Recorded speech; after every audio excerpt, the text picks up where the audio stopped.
अस्सलामुअलैकुम। पाकिस्तान मॉर्निंग में आपको खुशामदीद कहते हैं। और आज जनाब पाकिस्तान का 79वां यौम आज़ादी पूरे मुल्क में जोश और जज्बे के साथ मनाया जा रहा है। बिल्कुल, और इसी जज्बे के साथ आपकी खिदमत में हाजिर हैं मैं हूं मोहम्मद जुनैद अली और मैं हूं ईशा अदनान। नाज़रीन, पाकिस्तान का 79वां यौम आज़ादी आज पूरे मुल्क के अंदर बल्कि पूरी दुनिया के अंदर जहां जहां पाकिस्तानी मौजूद हैं पूरे जोश जज्बे के साथ, कौमी यकजहती के साथ और वालिहाना मोहब्बत के साथ मनाया जा रहा है। जी हाँ, और 14 अगस्त हमारी कौमी तारीख का यानी कि 1947 वो सुनहरा यादगार दिन है जब बड़े सगीर के मुसलमानों ने तवील जदोजहद, बेमिसाल इत्तेहाद, बेशुमार कुर्बानियों के बाद एक आज़ाद इस्लामी रियासत पाकिस्तान हासिल किया था। और ये आज़ादी हमें किसी तोहफे में प्लेट में रखकर नहीं मिली थी, बल्कि इसके पीछे लाखों इंसानों की, हमारे बुजुर्गों की कुर्बानियाँ हैं, माँओं के आंसू हैं और बहनों की दुआएं भी शामिल हैं। बेटियों की हिम्मत है, बुजुर्गों की इस्तकामत है, नौजवानों के अज़्म और शहदा के बहते हुए खून की लाजवाल दास्तानें इसमें पोशीदा हैं। जी हाँ, तहरीक पाकिस्तान के दौरान बेशुमार ख़ानदानों ने अपने घर बार, ज़मीनें, जायदाद और अजीज़ों अकारब छोड़कर सिर्फ इस ख्वाब की खातिर हिजरत की कि आने वाली नस्लें आज़ादी की फ़िज़ा में सांस ले सकेंगी। कितनी ही माओं ने अपने जवान बेटों की कुर्बानी दी इस वतन की खातिर। बिल्कुल, और कई बहनों ने अपने भाइयों की जुदाई बर्दाश्त की है, कितनी ही बेटियों ने हिजरत और मुश्किलात का सामना किया है और कितने बच्चों ने यतीमी की ज़िंदगी को कबूल किया मगर आज़ादी के ख्वाब से दस्तबरदार ना हुए। क़याम पाकिस्तान नाज़रीन, पाकिस्तान की हमारी मुसल्लह अफवाज, पुलिस, कानून नाफिज करने वाले इदारों और दीगर मुहाफिजों ने इस वतन की सलामती और खुद मुख्तारी के लिए लाजवाल कुर्बानियाँ पेश की हैं। जी हाँ, हमारे बहादुर सिपाहियों ने सरहदों पर अपनी जानों का नजराना पेश किया ताकि पाकिस्तान हमेशा आज़ाद, मजबूत और महफूज रहे। इन शहदा के अहले खाना ने सब्र और हौसले की ऐसी मिसाल कायम की है जो हमारी कौमी तारीख का रोशन बाब है। और आज का दिन हमें याद दिलाता है कि आज़ादी एक अजीम नेमत है जिसकी हिफाजत सिर्फ अल्फाज से नहीं बल्कि इत्तेहाद, दयानत, मेहनत, कानून की पासदारी और वतन से अमली मोहब्बत के जरिए ही की जा सकती है। तो आए इस 79वें यौम आज़ादी पर हम अपने शहदा, अपने गाजियों, अपनी माओं, बहनों, बेटियों और उन तमाम अजीम हस्तियों को खिराज अकीदत पेश करें जिनकी लाजवाल कुर्बानियों ने हमें ये आज़ाद वतन अता किया। और अहद करें कि हम पाकिस्तान को अमन, तरक्की, खुशहाली और इस्तेहकाम की राह पर गामजन रखने के लिए अपनी भरपूर जिम्मेदारी अदा करेंगे। पाकिस्तान हमेशा कायम और दायम रहे और हमारा परचम हमेशा सरबुलंद रहे। पाकिस्तान जिंदाबाद। तो आगाज़ करते हैं अपने प्रोग्राम का। बाकायदा तौर पे हमारे साथ हमारे पैनल के अंदर बहुत से खूबसूरत मेहमान हैं। हमारे रिपोर्टर्स भी अहवाल बताएंगे कि कहाँ पर किस तरह से ये जश्न आज़ादी की खुशियाँ मनाई जा रही हैं, क्योंकि बच्चे भी खास तौर पे उनका जानना भी ज़रूरी है ना। बहुत एक्साइटमेंट होती है। तो हम अपने नुमाइंदगान से भी अहवाल जानेंगे कि इस वक्त कहाँ पर क्या जश्न मनाया जा रहा है, किस तरह की तैयारियाँ हैं। उससे पहले हम अपने मेहमानों की जानिब आ जाते हैं और हमारे साथ हमारे बड़े ही काबिल मेहमान जो कि हमेशा हमारे पैनल का हिस्सा होते हैं जब भी कोई ख़ास मौका होता है। Air commodore retired Khalid Chishti साहब, दिफाई तज़ियाकात, स्टूडियो में हमारे साथ मौजूद हैं। वेलकम टू शो कहेंगे चिश्ती साहब आपको। Thank you very much Ishal और जुनैद। और उनके साथ मौजूद हैं डॉक्टर इकबाल चावला साहब जो कि तारीख दान है। तारीख के बगैर किस तरह से मुकम्मल हो सकता है जश्न आज़ादी। सर आपको भी वेलकम कहते हैं। और उसके साथ हमारी फतूहात का सिलसिला जारी है। हमारे जो इस ज़रख़ेज़ ज़मीन के होनहार पूत हैं उनका तारुफ करवाना, उनको रिप्रेजेंट करना और उनको इस मौके पे एक्नॉलेजमेंट बहुत ही ज़रूरी है। बिल्कुल जी। तो हमारे साथ फातिमा ज़हरा हैं, कॉमनवेल्थ गेम्स में तगमा जीतने वाली ये पहली पाकिस्तानी खातून बॉक्सर हैं, सरगोदा से स्पेशली तशरीफ़ लाई हैं। बहुत शुक्रिया आपका, वेलकम टू शो। और उनके साथ ही उनके कोच भी मौजूद हैं जिनकी बदौलत उन्होंने ये तमगा जीता है, राहील अदनान। वेलकम टू शो कहेंगे आपको भी राहील अदनान। और ये दोनों मेहमान हमारे सरगोदा से इतना ट्रैवल करके आए हैं, आप दोनों का बहुत शुक्रिया। सबसे पहले चिश्ती साहब आपकी तरफ आ जाते हैं। चिश्ती साहब, हम इससे पहले के तारीख़ पर बात करें और फिर उन मुश्किलात, मसाइब को दोबारा से दोहराएं जो कुछ तकालीफ सही हमारे बड़ों ने, बुज़ुर्गों ने, माओ बहनों ने, बेटियों ने, क्योंकि अगर आज हम वो याद नहीं करेंगे तो हमारी आने वाली नस्लें शायद भूल जाएंगी, इसलिए उस तारीख़ को दोहराना भी बहुत ज़रूरी है। लेकिन अगर हम 1947 के अंदर देखें और आज के पाकिस्तान को देखें तो पाकिस्तान इस वक्त कहाँ खड़ा है और पाकिस्तान ने दिफाई तौर पर कितना मजबूत खुद को किया है। और वो जो सरप्राइज़ है जो कि अगस्त के महीने में आना था, वो सरप्राइज़ भी हम आपसे जानना चाहेंगे। जी बहुत शुक्रिया इशाल और जुनैद, आपने इनवाइट किया। पहले तो आप सबको जो स्टूडियो में, आपकी टीम को और पाकिस्तानी जहाँ जहाँ दुनिया में बसते हैं उनको यौम आज़ादी मुबारक। खैर मुबारक जी आपको। और ये कहना बहुत आसान लगता है। मेरा ख्याल है अगर आज़ादी की आपने कदर पूछनी है तो उनसे पूछें जो महकूम है। गाज़ा के लोगों से पूछे जिन पर बमबारी हो रही है, कोई चैलेंज करने की उनकी इस्तात नहीं है। तो आज अल्हम्दुलिल्लाह उसके ऑपोजिट आप देखें, 1.25 साल पहले मई 2025 में दुश्मन ने एक न्यू नॉर्मल बनाने की कोशिश की थी। हिंदुस्तान ने सोचा था कि वो जज, ज्यूरी और एग्जीक्यूशन खुद ही बन जाए, वही फैसला करें कि उनके बकौल कौन दहशतगर्द पाकिस्तान में रहता है, उसको कैसे हमला करना है और कहाँ कहाँ करना है। फिर आपने देखा कि हमारी कौम पीछे खड़ी हुई, मुसल्लह अफवाज पाक फ़िज़ाइया ने लीड किया और फिर वो प्रोहिबिटिव कॉस्ट इम्पोज की कि दुश्मन को एक न्यू नॉर्मल नहीं बनाने दिया। तो हम बहुत ट्रैवल कर आए हैं मिलिटरीली, तो इसमें कोई शक नहीं है। और मैं शायद एक दफ़ा पहले भी आपके प्रोग्राम में अर्ज़ किया था कि हमारी जो दिफाई क़ुव्वत है वो तो टेस्ट हुई थी पाकिस्तान बनने के फ़ौरन बाद 1948 की जंग में, और फिर एयरफोर्स की टेस्ट हुई थी सिर्फ 12 साल जब हुए थे पाकिस्तान को, ईद का दिन था। कैमरा जहाज़ हिंदुस्तान ने एक भेजा, जासूस तैयारा था वो, और वो ईद पे पाक फ़िज़ाइया इतनी अलर्ट थी कि सरगोदा से जहाज़ टेक ऑफ किए, उसने जेलम के करीब एंट्री की पाकिस्तान में, और पिंडी इस्लामाबाद की तरफ, उस वक्त इस्लामाबाद नहीं था, पिंडी की तरफ जाना शुरू हुआ। तो हमारे जहाज़ों ने जाके इंटरसेप्ट किया और पिंडी के करीब जा गिराया उस जहाज़ को, रवात के करीब। उस वक्त भी हमने 2 पायलट पकड़े थे। तो अभी नंदन पहला पायलट नहीं था, 2019 पुरानी तारीख है, तारीख आ रही है। और ईद वाले दिन। तो मैं ये अर्ज़ करता चलूँ कि मिलिटरीली तो हमने बहुत किया, लेकिन आपका सवाल मैं वापस आता हूँ, आपने कहा हम कहाँ खड़े हैं, अभी भी बहुत चैलेंजेस हैं। इसकी वजह ये है कि एक होती है आपकी जोग्राफियाई सोवरेनिटी, जो हमने पिछले साल जिसका दिफा किया, एक होती है आपकी इकनॉमिक सोवरेनिटी, यानी जिस पे आप दुश्मन आपको नुकसान पहुंचाना चाहते हैं, आपको क्रिपल करना चाहते हैं, आपको कमज़ोर करना चाहते हैं। तो कौम में बकार कॉम्प्रोमाइज़ होता है जब आप IMF के बेल आउट्स पे जाते हैं, हर साल किसी दोस्त मुल्क को कहते हैं हमें किसी तरह रोल ओवर कर दो, हमारे पेंडिंग कर दो कर्जे, तो ये इकोनॉमिक सोवरेनिटी भी कॉम्प्रोमाइज़ होती है।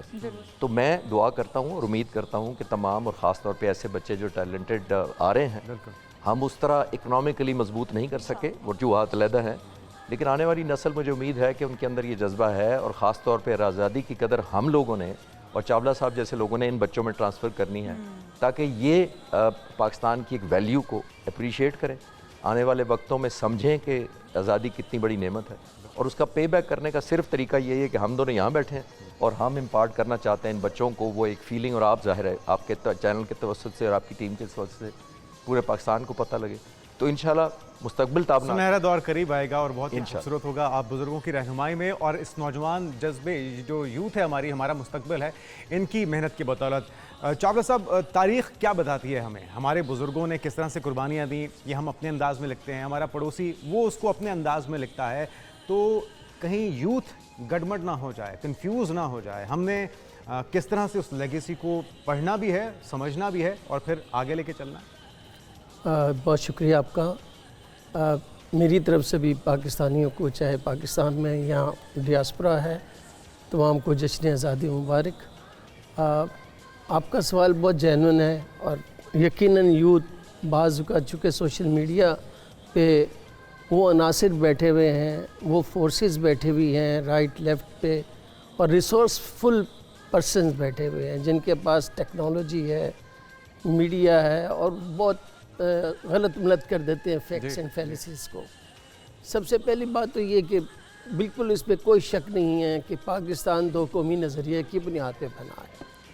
अच्छा, 2 कौमी नज़रिया है क्या?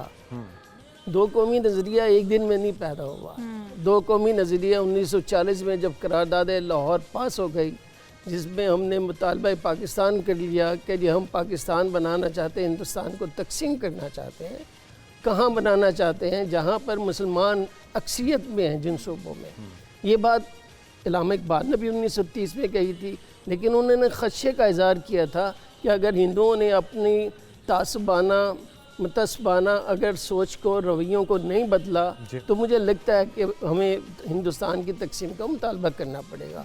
इसी को चौधरी रहमत अली ने उन्हीं के लफ्ज़ को लेके पाकिस्तान का लफ्ज़ निकाला।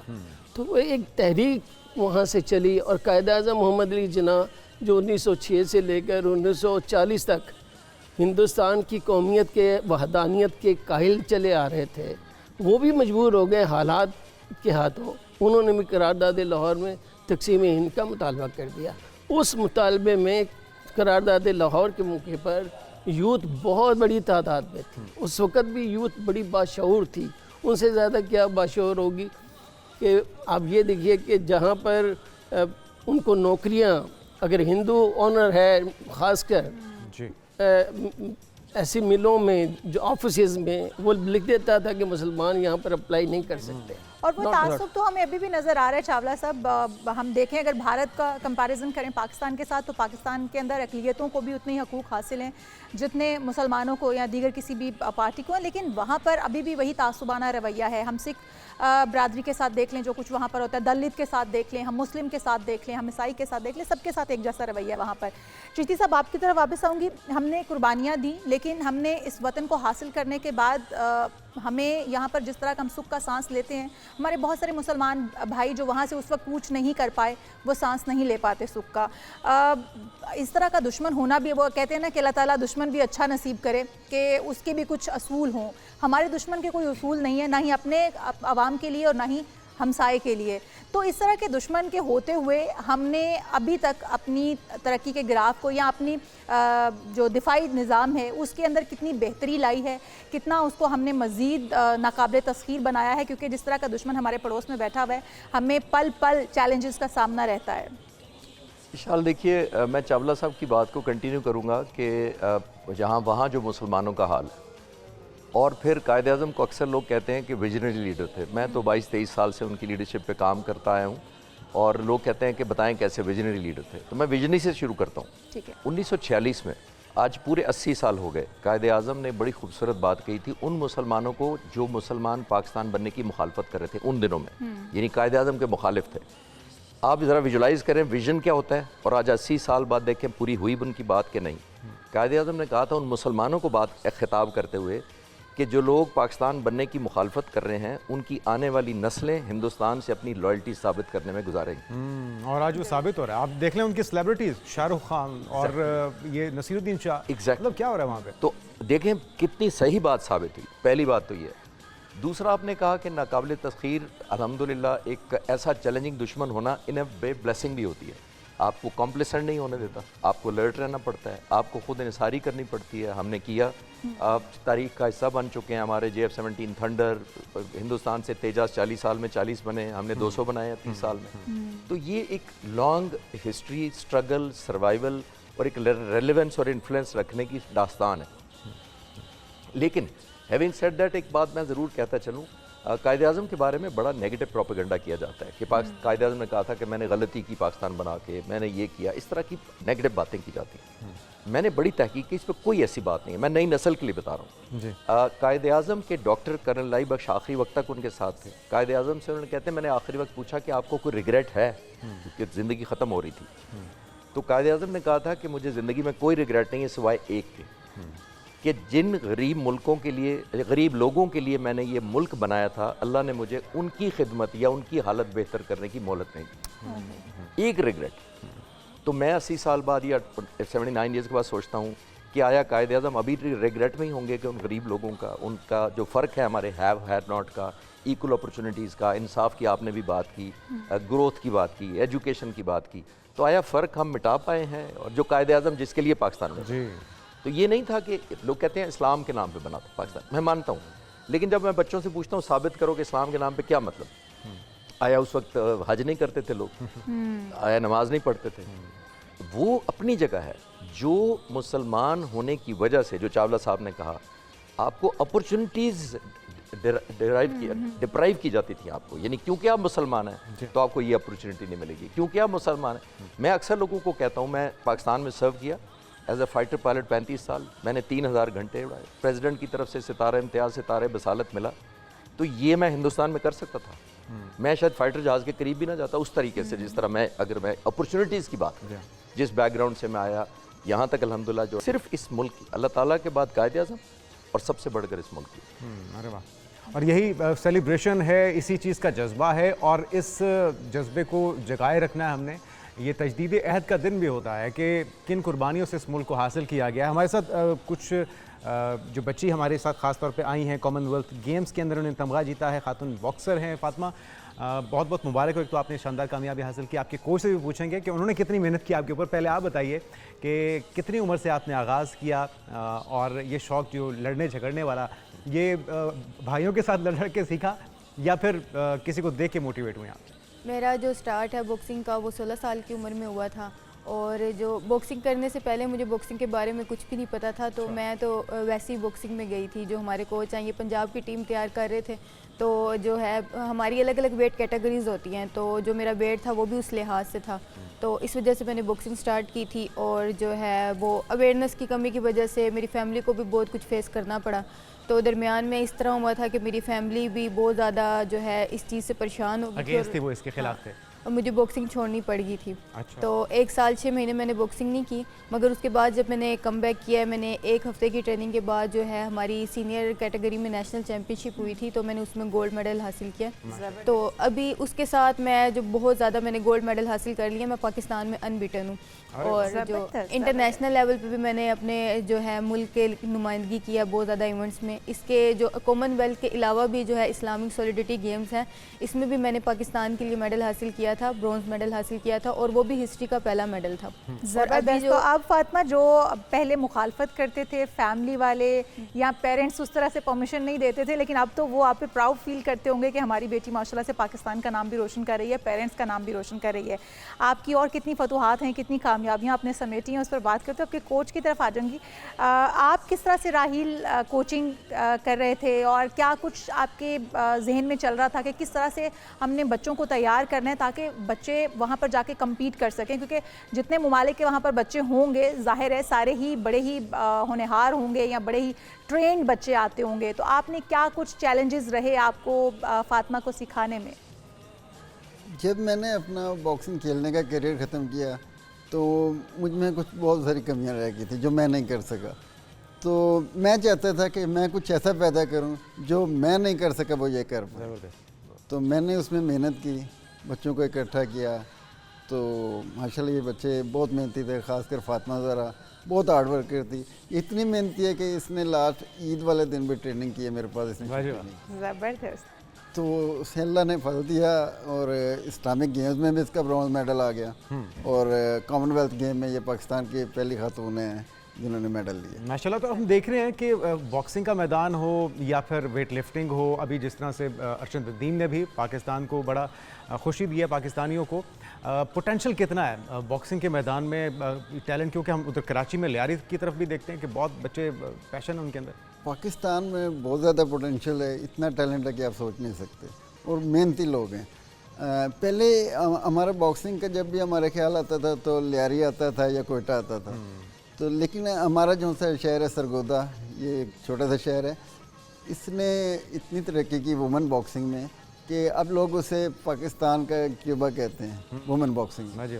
यहाँ 5 से 6 इंटरनेशनल बॉक्सर पैदा हुए हैं। इससे पहले भी 2 मेडल आयशा मुमताज़ ने लिए हैं एशिया में और वर्ल्ड में। तो चिश्ती साहब ये देखें, टैलेंट तो बहुत है, ज़रा सा उसको निखारने की ज़रूरत है, थपकी की ज़रूरत है। क्या कहेंगे? मैं तो कहूँगा आपका छोटा सा शहर नहीं है, आपको तो शाइनों का शहर है। हाँ, इसमें तो कोई शक नहीं है। तो देखिए, मैं तो फातिमा के नाम 2 कोट्स कर देता हूँ। मेरा फेवरेट बॉक्सर थे मोहम्मद अली। जब मैं इतना सा था तो मैं तो समझता हम था, सबके फेवरेट। मैं समझता था जब मैं छोटा था, वो रात को तकरीबन 2 बजे मैच इसलिए लगता था कि अमेरिका में दिन होता था, यहाँ रात होती थी। हम पेरेंट्स से छुप के टीवी लगा के आवाज़ बंद करके मोहम्मद अली का मैच देखा। तो मैं समझता था ये 6 फुट 3 इंच का आदमी है, 225 पाउंड वजन है, तो ये नेचुरल के मसल मेरे से 3 गुना बड़े हैं, मुक्का मारता है, लंबे बाजू हैं, गिरा देता है। इसमें बड़ी बात क्या है बॉक्सिंग की? मतलब भाई अल्लाह ताला ने इसको पैदा ऐसे किया। फिर जब मैं बड़ा हुआ, थोड़ा सा ये पढ़ना शुरू किया, तो मोहम्मद अली बॉक्सर ने एक इंटरव्यू में बड़ी खूबसूरत 2 बातें कही, मुख्तलिफ मौक़ों पर दोनों को इकट्ठा इनके नाम करता हूँ। मोहम्मद अली बॉक्सर ने कहा, और मैं समझता था इन्हें ट्रेनिंग की क्या ज़रूरत है, ये तो बॉर्न है, ये तो पावर की वजह से खेलते हैं। मोहम्मद अली बॉक्सर ने बड़ी खूबसूरत बात की थी, और आई एम श्योर फातिमा के इंस्ट्रक्टर ये एग्री करेंगे।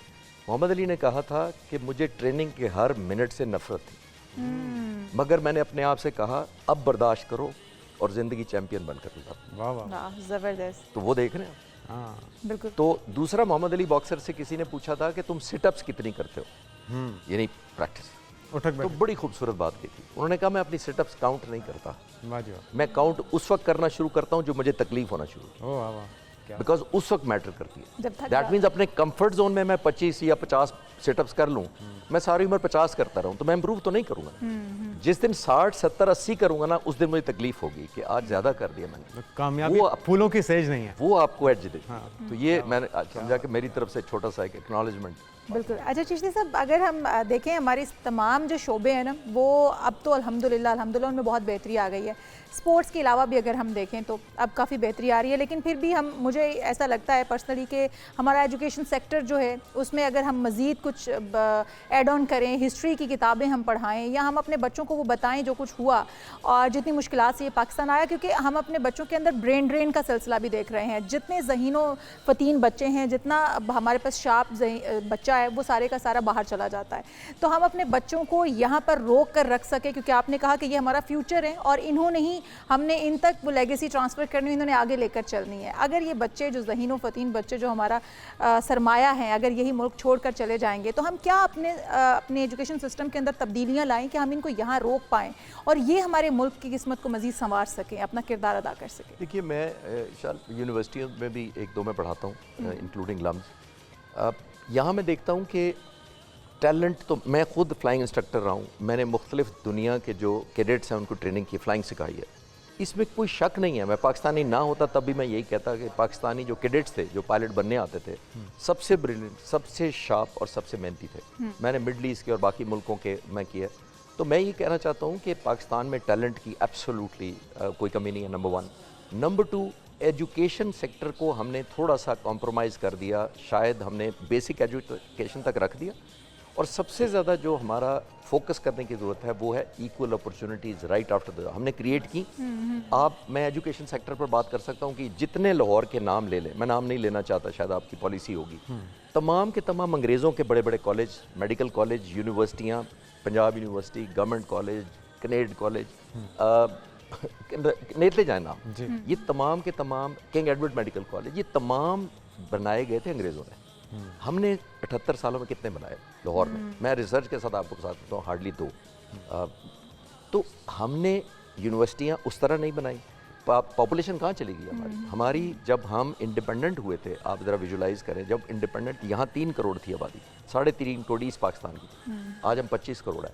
बांग्लादेश जो हमसे अलहदा हुआ था उसकी हमारे से पॉपुलेशन ज़्यादा थी, आज उसकी 18 करोड़ है, हम 25 करोड़ हैं ऑलमोस्ट। तो हमने इक्वल अपॉर्चुनिटीज़ पैदा की, और जब बच्चों को इक्वल अपॉर्चुनिटीज़ नहीं मिलेंगी तो या वो कॉम्प्रोमाइज़ करेंगे कि एक डिग्री लेके वो कहेगा मुझे क्लर्क रख लो, मैं बाइक ही चला लेता हूँ, मैं एक राइडर होम डिलीवरी कर देता हूँ, तो फिर वो निकलना। चिश्ती साहब, अगर हम देखें तो आपने कैडेट कॉलेजेस की बात की है, कैडेट स्कूल्स की बात की है, उनका लेवल और जो आम स्कूल का लेवल है वो एक नहीं हो सकता, तो अपॉर्चुनिटीज़ तो इक्वली डिवाइड नहीं हो पा रही है। मैं खुद अगर पर्सनली ये सोचूं तो मैं ये चाहूँगी कि मैं कैडेट कॉलेज की स्टूडेंट बनूं, क्योंकि एक डिसिप्लिन सिखाया जाता है, एक बच्चे के अंदर मैच्योरिटी, उसका कॉन्फिडेंस जितना बिल्ट हो जाता है वहाँ पर जाके, वो आम नॉर्मल बच्चों को तो आप उस लेवल पर नहीं लेके जा सकते। तो नहीं समझते कि हमें तमाम ही स्कूल कॉलेजेस को उस लेवल पर लेकर जाना है ताकि हर बच्चा कैडेट जैसा ही बना पाए हम, या बिहेव कर पाए। एग्जैक्टली, आप कह रही हैं डिसिप्लिन पॉइंट ऑफ व्यू से, इसमें तो कोई शक नहीं। ज़ाहिर है लोग नहीं पसंद करेंगे कि मैं खुद मिलिट्री या एयरफोर्स में रहा तो मैं चाहता हूँ सारे मिलिट्री बन जाए यहाँ पे, ऐसा नहीं मैं चाह रहा। मैं ये कह रहा हूँ कि हम वो पैशन, वो एक अर्जेंसी, वो ट्रिगर क्यों नहीं कर पाए? बच्चों में क्यों होपलेसनेस है? आज एक बच्चे से यूनिवर्सिटी में चले जाएं, पूछे 5 साल बाद अपने आप को कहाँ देखते हो, 70% बच्चे कहते हैं अभी सोचा नहीं, डिपेंड करेगा, देखेंगे। देखिए शाल, हमारी बॉडी के अंदर अगर आपने रेस भी लगानी है 100 मीटर, यहाँ से शुरू होती है रेस। एग्जैक्टली। आपका ब्रेन केमिकल देता है बॉडी को कि भागो। खुदा ना खास्ता आपके घर में कोई इमरजेंसी हो जाए, कोई मारना चाहे आपको, जिस स्पीड पे आप भागते हैं यहाँ से रेडिएट होती है पहले। तो बच्चों को जब यही नहीं पता, मैं कल एक यूनिवर्सिटी में था, मैंने बच्चों से पूछा 5 साल बाद कहाँ देखते हो, तो कुछ बच्चों ने कहा नहीं पता। मैंने कहा कभी यूनिवर्सिटी लेवल किसी बस स्टैंड पे जाके किसी गलत बस में बैठे हो बगैर पूछे कभी कि मुल्तान जा रही है कि इस्लामाबाद जा रही है? 4 घंटे का सफ़र है, मुल्तान और इस्लामाबाद पहले पूछते हो ना।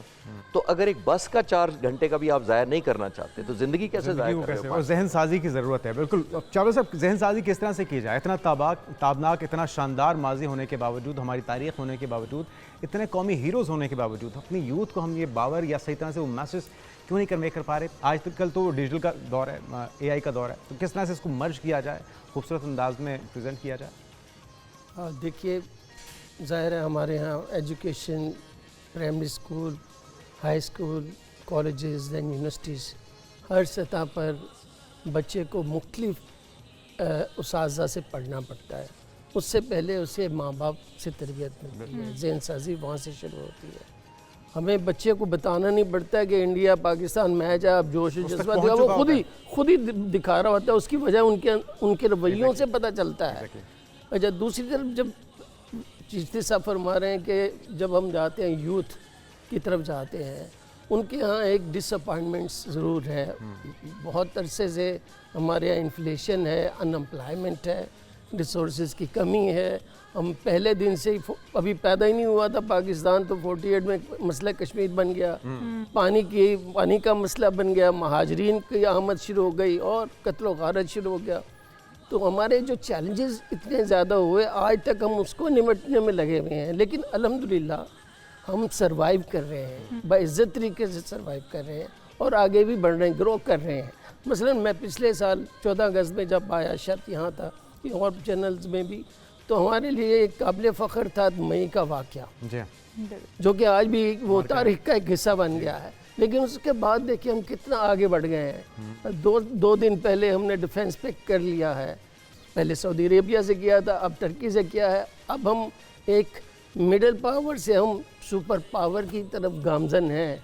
अभी हमारे ज़ाहिर माशी मसाइल तो हैं, क्योंकि हमें तो पैसे भी नहीं मिले जब तकसीम हुई है। और लॉर्ड माउंटबेटन ने सर कहा था कायद आज़म को कि अगर आप कॉमन गवर्नर जनरल रहने दें तो मैं आपको ये चीज़ें करके दूंगा, अगर नहीं करने देंगे तो फिर मसला कश्मीर भी उसी ने पैदा किया। ठीक है, तो ये और हमारा जो हिस्सा था वो भी हमें नहीं मिला, और वो तो गांधी जी मरण व्रत रख लिया, और फिर उसकी ये जो RSS है उसके बंदे ने उन्हें कत्ल कर डाला, जो कि मैं समझता हूँ शहीद हुए। तो उन्होंने हमारी खातर मरण व्रत रखा था कि पाकिस्तान को उनका हिस्सा दो, अगर जब वो पाकिस्तान बनाने के शदीद मुखालिफ थे। बन गया, उन्होंने कहा तस्लीम करें आप वापस को, लेकिन वो तस्लीम करने को तैयार नहीं थे। इसलिए पहले दिन से ही पाकिस्तान को अपनी जान के लाले पड़ गए। और हमारा जो ज़ाहिर है कि जो माशी तरक्की होनी चाहिए थी, लेकिन ना क्लम्बो प्लान आया, 5 ईयर प्लान, इतने प्लान्स आए हमारे, फिर हमने एक्सपेरिमेंट्स बहुत किए। कभी और हमने उसमें इम्प्लीमेंटेशन का भी तो बड़ा फुकदान रहा है। हम वही नए प्लान्स बनाते रहे, लेकिन इम्प्लीमेंटेशन पर कमी रही है। आपकी तरफ दोबारा आऊँगी डॉक्टर साहब, चिश्ती साहब आपकी तरफ आऊँगी। जिस तरह से भी डॉक्टर साहब बात कर रहे हैं कि जिस तरह से लॉर्ड माउंटबेटन ने कहा था कि मुझे गवर्नर रहने दिया जाए, या फिर जिस तरह से रेडक्लिफ को बुलाया गया और उसने एक लाइन ड्रॉ की और कश्मीर का मसला पैदा हो गया, और कश्मीर पाकिस्तान का हम भी मानते हैं और कश्मीरी खुद भी मानते हैं कि वो पाकिस्तान की शहरग हैं और पाकिस्तान का हिस्सा हैं। और ये जब हम पैदा हुए हैं तो तब से हमारे कानों में यही अल्फाज गूंजते हैं और हम दिल से मानते हैं कि पाकिस्तानी हमारा, कश्मीरी हमारा हिस्सा है। अगर मसला कश्मीर को देख लिया जाए तो जिस तरह के अभी हालात चल रहे हैं, उम्मीद ये जाहिर की जाती है कि अगर राहुल गांधी की कांग्रेस की गवर्नमेंट आती है तो शायद उसकी जो खसूसी हैसियत है वो दोबारा से नॉर्मलाइज हो जाए कश्मीर के हालात। पाकिस्तान इस वक्त जहाँ पर मौजूद है और जिस तरह से अपने आप को मनवा चुका है मई के वाक़े के बाद, आपको लगता है कि पाकिस्तान अब मसला कश्मीर के ऊपर खुलकर आवाज़ उठा सकता है या उसके लिए कुछ कर सकता है, कश्मीरियों को उनका हक़ खुद इरादियत दिला सकता है एटलीस्ट? देखिए, मुझे तो कोई ज़्यादा उम्मीद नहीं है कि अगर इंडिया में हुकूमत चेंज होती है तो कश्मीर का मसला थोड़ा सा आगे बढ़ेगा, क्योंकि कांग्रेस पहले हुकूमत में रही है और इंदिरा गांधी के वक्त पे ही हमारी बहुत ज़्यादा कॉन्फ्लिक्ट एस्केलेट हुए थे। मैं एयरफोर्स में था, बड़े हाईएस्ट अलर्ट हुए, ऑलमोस्ट जंग होते होते रह गई थी 84-85 की बात का तो उसका तो मुझे नहीं है। हाँ, लेकिन जो चावला साहब कह रहे हैं कि हमने एक न्यू फाउंड रेलेवेंस ज़रूर हासिल की है, ख़ास तौर पर पिछली जंग में मई 2025 में हमने एक रीजनली अपने आप को साबित किया था कि हम एक रीजनली स्टेबलाइजिंग फोर्स हैं। आपको दुनिया को बता दिया था कि आपके पास चॉइस नहीं है। अगर आप साउथ एशिया की बात करते हैं तो पाकिस्तान एक अहम फैक्टर है, वो पिछले साल हमने किया। इस 13 महीनों के अंदर हमने ये साबित किया दुनिया को कि हम ना सिर्फ पीस लविंग हैं बल्कि की पीस कंट्रीब्यूटिंग सबसे बड़े important and most trusted reliable contributor हैं। जंग जब ईरान और अमेरिका की जंग हुई है तो वो हमारी एक एंकर है। अब हमारा ये ऑब्लिगेशन है कि हम इस वैल्यू को कन्वर्ट करें, क्योंकि दुनिया ने हमें एक्नॉलेज किया पिछले साल मिलिटरीली, अभी पॉलिटिकल एंड डिप्लोमेटिकली हमने साबित किया। तो उसकी वैल्यू ऐड तब हो सकती है कि हम अब दुनिया को, हम कोई बदले में कंपनसेशन नहीं चाह रहे, कि जनाब हमने आपके लिए खिदमत की है तो आप हमारी खिदमत करें, ऐसा नहीं है। हमारा वक़ार अपनी जगह है, लेकिन दुनिया को बावर कराने में अब हमें निस्बतन आसानी होगी जो पिछले साल अप्रैल में थी और आज है। हमें दुनिया को ये बताना है कि हम पीस लविंग हैं और हमें आप इंगेज करें और हमारे मसलों को भी एड्रेस करें। और आई एम श्योर दुनिया की इंटरेस्ट हमारे खिलाफ भी बहुत है। बाय द वे, एक न्यूक्लियर पावर है, दुनिया हमें ग्रो नहीं करता, वो चाहते हैं हम चैलेंजिंग सिचुएशन में रहें, इकोनॉमिक क्राइसिस में अपन उन्हीं के डे टू डे फाइटिंग करें। तो वो बहुत सारे मुल्क ऐसे जो रीजन में पॉसिबली और ट्रांस रीजनल भी हैं जो नहीं चाहेंगे कि स्टेबिलिटी आए पाकिस्तान में, लेकिन क्योंकि हमने बहुत ज़्यादा सिग्निफिकेंट ह्यूमैनिटी के लिए कंट्रीब्यूट किया है, जानों का नुकसान हो रहा था। देखिए मैं आपको मिसाल देता हूँ, यूक्रेन और रूस की जंग 5 साल से ऊपर हो गए, दुनिया को शायद परवाह भी नहीं थी कि कहाँ हो रही है, नक्शा पे भी नहीं याद होगा। यहाँ हुई 8 बिलियन जो दुनिया की पॉपुलेशन है, एक एक शख्स कोई ऐसा नहीं बचा जो इस जंग से इफेक्ट ना हुआ हो।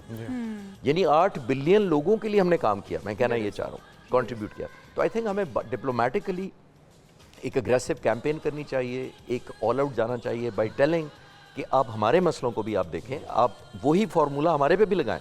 अगर आप टेरर, वॉर, इंस्टेबिलिटी, इनसिक्योरिटी, खौफ, इससे हम छुड़ा सकते हैं दुनिया की जान, तो आप हमारी भी उनका भी फर्ज खास तौर पर जो बड़े मुल्क हैं। और एक बेहतरीन टाइमिंग भी है क्योंकि इस वक्त ये मामला हाईलाइट भी है और गज़ा मॉडल जिस तरह से हम जानते हैं वही आइडियोलॉजी, वही मॉडल, वही मजालिम इस वक्त ढाए जा रहे हैं कश्मीरियों के ऊपर भी। तो उम्मीद करते हैं पाकिस्तान की इस सलाहियत, जुर्रत और जो पाकिस्तान की मसालियत का किरदार है उसको जिस तरह से एक्नॉलेज किया जा रहा है, पाकिस्तान की तरक्की का, पाकिस्तान की खुशहाली का वक्त हुआ चाहता है और इसके लिए हम सबको कंट्रीब्यूट करना होगा। Thank you so much.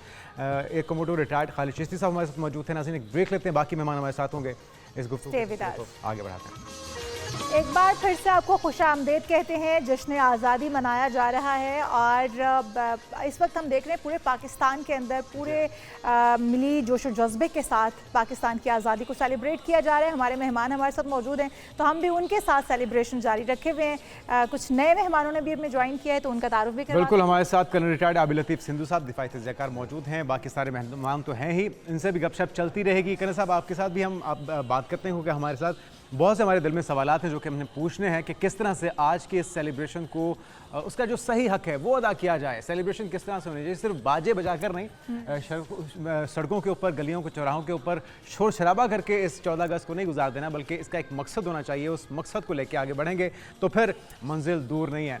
हमारे साथ जो बच्ची मौजूद है कॉमनवेल्थ गेम्स के हवाले से हम उनसे पहले भी बात करते थे फातिमा, और जिस तरह से इशाल भी आपसे पूछना चाह रही थी कि आपने वो कौन सी शख्सियत थी जिसको आइडियलाइज़ किया और यहाँ तक पहुँचने में आपको किन किन रुकावटों का, किन किन चैलेंजेस का सामना करना पड़ा, वो भी ज़रा बताइए। मेरी जो आइडल है वो इंडियन बॉक्सर है मैरी कॉम, तो मैं उनसे बहुत ज़्यादा इंस्पायर हूँ। उनकी जो लाइफ पे एक पूरी फिल्म बनी हुई थी, मैंने वो देखी थी, तो उसके बाद मैंने बॉक्सिंग को आगे कैरी ऑन करने का फैसला किया। तो उनको देखा भी, कभी मुलाकात हुई उनसे? मुलाकात नहीं हुई, वैसे उनकी फाइट्स और सब कुछ, उनकी ट्रेनिंग्स वगैरह देखती हूँ। तो बाकी स्टार्ट में मुश्किलात तो बहुत ज़्यादा आई, तो अभी जो है मेरी फैमिली मुझे बहुत ज़्यादा सपोर्ट करती है, तो उनके साथ की वजह से अल्हम्दुलिल्लाह मैं अभी तक कायम हूँ। और इसके अलावा जो है पाकिस्तान आर्मी मुझे बहुत ज़्यादा सपोर्ट करती है, मुझे स्पॉन्सर करती है और ट्रेनिंग देते हैं, तो मुझे ऐसा लगता है कि ये सारा क्रेडिट उनको जाता है। ज़बरदस्त। अच्छा फातिमा ये भी बताएगा आप कौन सी क्लास में हैं, साथ साथ स्टडीज़ भी डेफिनेटली कंटिन्यू रखी होंगी आपने, तो इस वक्त क्या कर रही हैं आप? मैं अभी स्पोर्ट्स साइंसेस कर रही हूँ, मेरा फर्स्ट सेमेस्टर है, तो काफ़ी टाइम इस तरह हो जाता है कि मेरे इवेंट्स होते हैं इंटरनेशनल, तो मुझे जो अपने पेपर स्किप करने पड़ते हैं, तो ये बहुत मेरे लिए जो है मुझे डिस्टर्ब होती है, चैलेंजिंग रहता है आपके लिए। अच्छा आपकी तरफ आऊँगी मैं राहील, अभी कितने बच्चों को आप ट्रेन कर चुके हैं और कितने बच्चे अभी इस वक्त आप ट्रेन कर रहे हैं? क्या गोल्स हैं, क्या चाहते हैं कि ये बच्चे किस मकाम तक जाने चाहिए? और आपने कहा कि जो चीज़ें, जो गलतियाँ मुझसे हुई हैं, जो मैं नहीं कर पाया, मैं ये चाहता हूँ कि वो मेरे स्टूडेंट्स करें, वो क्या चीज़ें थी, क्या गिल्ट रह गया आपका, क्या नहीं कर पाया आप? सबसे पहली बात तो बच्चों के या अपने हीरोज़ हमारे, इनका फाइनेंशियली स्ट्रांग होना बहुत ज़रूरी है। बहुत स्पोर्ट्समैन फाइनेंशियली स्ट्रांग ना होने की वजह से कोई भी स्पोर्ट्स तो वो छोड़ चुके हैं। उनमें बहुत टैलेंट था, ये प्रॉब्लम है उनका।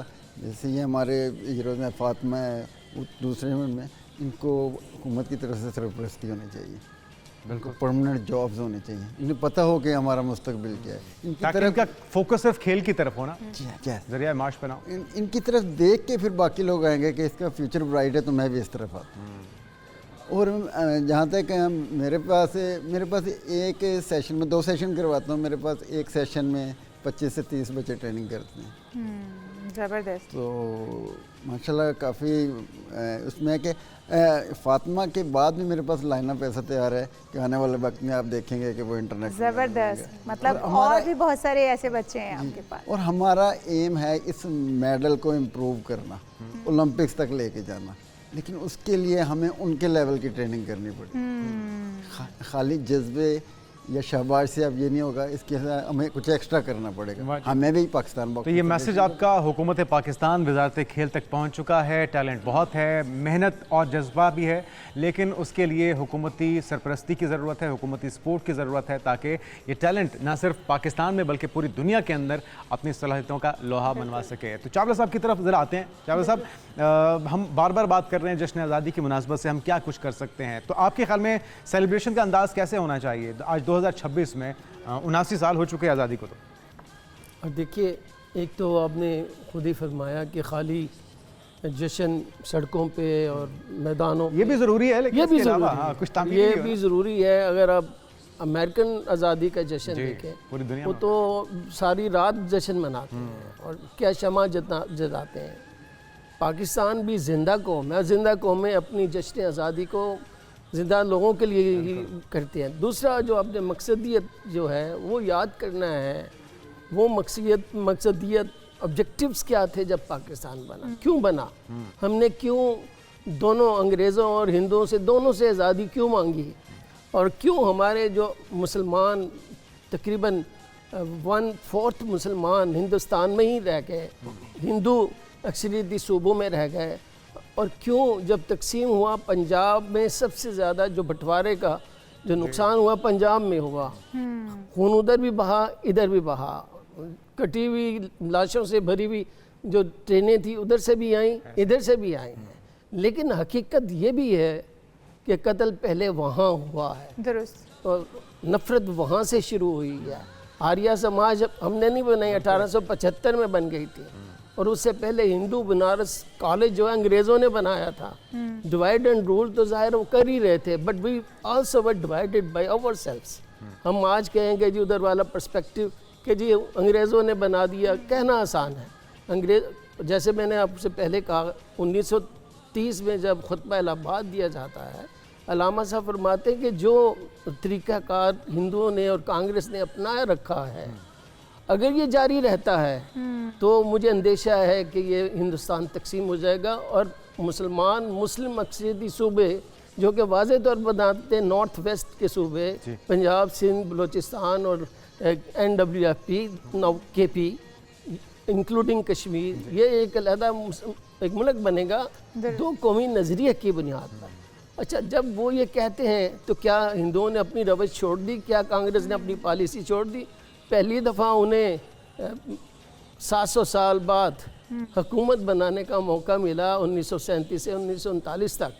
कांग्रेसी वजारतें उसे कहते हैं। उन कांग्रेसी वजारतों में उन्होंने सिर्फ एक ही काम किया है, जी, हिंदुओं को मजबूत किया और मुसलमानों पर जुल्म सितम के पहाड़ बिल्कुल, और मुसलमान इसीलिए मजबूर हुए कि अलग वतन का हसूल उनके लिए तब लाज़मी जाके हो जिना मजबूर हुए, तब जिना अल्लामा इकबाल की बात पे मुकम्मल इत्तेफाक करते हुए उन्होंने तकसीम हिंदुस्तान का मुताबिक आज बिल्कुल। कामयाबी से उसका जवाब देने की ज़रूरत है, अपनी फतूहात के ज़रिए इसका जवाब देने की ज़रूरत है, और ये बेहतरीन वक्त है इसके लिए। बिल्कुल जी, हमारे साथ डॉक्टर इकबाल चावला साहब मौजूद थे, आपका बहुत शुक्रिया। फातिमा तो ज़ाहिरा आप भी हमारे साथ मौजूद थे, आपका भी शुक्रिया। हमारे साथ राहिल आप मौजूद थे, आप तीनों मेहमानों का बहुत शुक्रिया।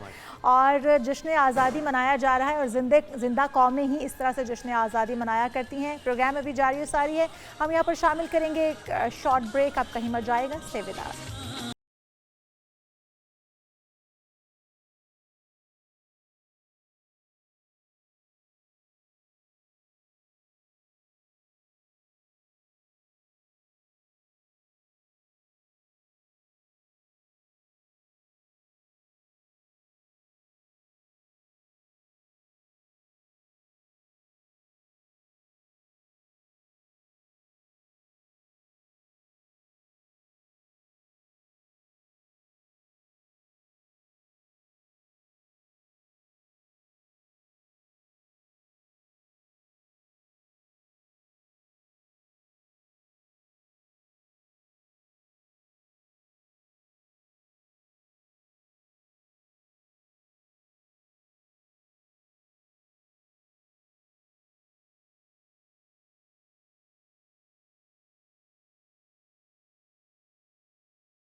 पाकिस्तान खूबसूरत जिंदाबाद। नगमा, पाकिस्तान जिंदाबाद। और हमारे साथ पाकिस्तानी इमरान हाशमी भी मौजूद हैं। तो इमरान, आप तशरीफ रखिए और आपसे और वेलकम भी हम कहते हैं नगमे आप सबको। सुनेंगे। बहुत बहुत 14 अगस्त मुबारक हो, जश्न आज़ादी मुबारक हो। कुछ नए मेहमान हमारे साथ मौजूद हैं। जिस तरह से आप जानते हैं कि ताइक्वांडो चैंपियन पिछली 14 अगस्त में भी गोल्ड मेडल लेके हमारे साथ शो में मौजूद थी, और इस बार नई फतुहात के साथ मौजूद हैं तैयबा अशरफ, और उनके साथ मौजूद हैं सुंबल फातिमा। अब दोनों को बहुत बहुत मुबारकबाद, दोनों को बहुत बहुत वेलकम कहते हैं। और उसके साथ साथ आबिद लतीफ़ सिंधु साहब कल रिटायर्ड हमारे साथ मौजूद हैं।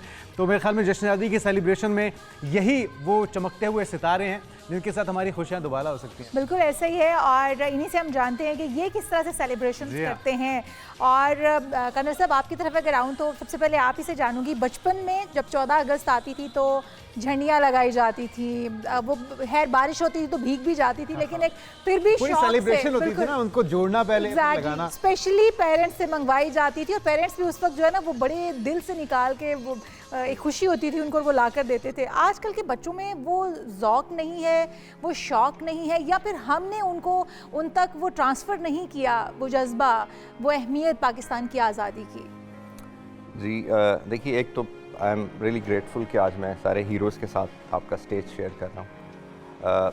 देखिए जी, बच्चों का कसूर नहीं है।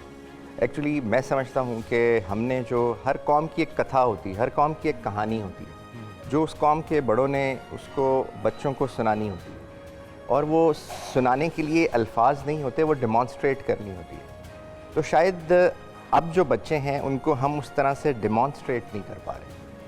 देखिए, जो हम नैरेटिविटी की बात करते हैं, अक्सर हम जब भी एक क्राइसिस थे, वॉर थी, मुझे याद है बल्कि जब मार्का हक में पहला ड्रोन यहाँ पे आके जो इजरायली हेरोन ड्रॉप यहाँ पे फटा था, तो मैं आप ही के इधर बैठा हुआ था, करीबी हमारे धमाका हुआ था।